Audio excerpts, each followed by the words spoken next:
ଜୟ ଜଗନ୍ନାଥ ଶ୍ଵେତା କିଚେନକୁ ସ୍ୱାଗତ। ଆଜି ଚାଲନ୍ତୁ ବନେଇବା ଚୁଡ଼ା ମିକ୍ସଚର। ତା ପାଇଁ ପ୍ରଥମେ କରେଇରେ ଅଏଲ ଗରମ କରିବା।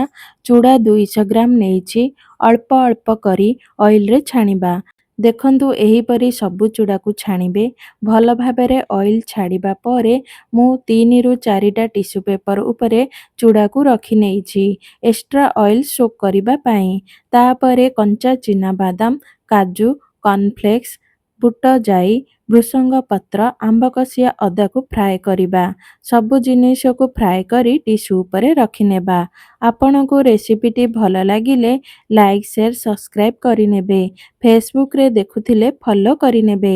ସାଙ୍ଗମାନେ, ଆପଣ ମୋର ରେସିପି ଭିଡ଼ିଓ ଦେଖୁଛନ୍ତି କିନ୍ତୁ ଲାଇକ୍ କମେଣ୍ଟ କରିବାକୁ ଭୁଲି ଯାଉଛନ୍ତି। ପ୍ଲିଜ୍ ଲାଇକ୍ କମେଣ୍ଟ ନିଶ୍ଚିତ କରିନେବେ। ଏବେ ଗୋଟିଏ ବଡ଼ ବାଉଲକୁ ଟ୍ରାନ୍ସଫର କରିନେବା।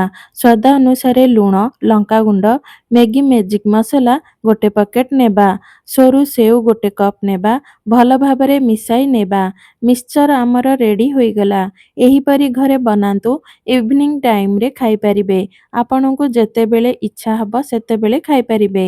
ଥଣ୍ଡା ହେଲା ପରେ ଡବାରେ ଷ୍ଟୋର କରି ରଖିନେବା ଆଉ ଏନ୍ଜୟ କରିବା। ରହୁଛି, ଧନ୍ୟବାଦ।